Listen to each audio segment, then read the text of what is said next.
ശ്രദ്ധിച്ചേക്കണം. ഈ ശക്തി നിങ്ങൾ പ്രാപിച്ചു കഴിഞ്ഞാൽ, ഇപ്പൊ നിങ്ങളുടെ അകത്ത് ആരുണ്ട്? പരിശുദ്ധാത്മാവെന്ന ശക്തിയുണ്ട്. നിങ്ങൾ ശക്തി പ്രാപിച്ചു കഴിഞ്ഞാൽ നിങ്ങൾ പോലും അറിയാതെ നിങ്ങളുടെ ചുറ്റിലുള്ള കാര്യങ്ങളെല്ലാം നിങ്ങൾക്ക് അനുകൂലമാകും.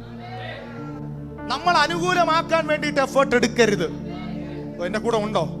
എന്റെ കൂടെ നിങ്ങൾ വിശ്വാസത്തിൽ വന്നതിന് ശേഷം ഓഫീസിൽ പ്രശ്നം വരുന്നത് എന്തുകൊണ്ടെന്നറിയാമോ? നിങ്ങളുടെ ജോലി സ്ഥലങ്ങളിൽ പ്രശ്നം വരുന്നത് എന്തുകൊണ്ടെന്നറിയാമോ? നിങ്ങൾ പോലും അറിയാതെ നിങ്ങളുടെ അകത്തിരിക്കുന്ന അഭിഷേകം, നിങ്ങളുടെ അകത്തിരിക്കുന്ന ശക്തി അത് അതിന്റെ ജോലി ചെയ്യുകയാണ്.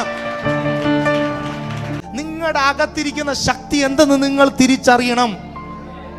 നിങ്ങൾ പോയി നിങ്ങൾ ദേശത്ത് ചെന്നൊന്നും പറയേണ്ട കാര്യം പോലും ഇല്ല. നിങ്ങൾ പോകുമ്പോ തന്നെ പ്രൈസ് ദി ലോർഡ്, പിടികിട്ടുന്നുണ്ടോ? നിങ്ങൾക്ക് മനസ്സിലാകുന്നുണ്ടോ? നിങ്ങൾ പോകുമ്പോൾ തന്നെ ഇതെന്ത് ചെയ്യാണ്? വെളിപ്പെട്ട് വരികയാണ്. Hallelujah, hallelujah.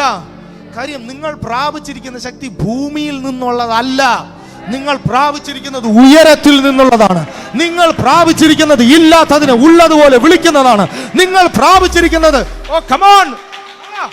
മരിച്ചതിനെ ജീവിപ്പിക്കുന്നതാണ്. നിങ്ങൾ പ്രാപിച്ചിരിക്കുന്നത് ജീവൻ കൊടുക്കുന്നതാണ്. യെസ്.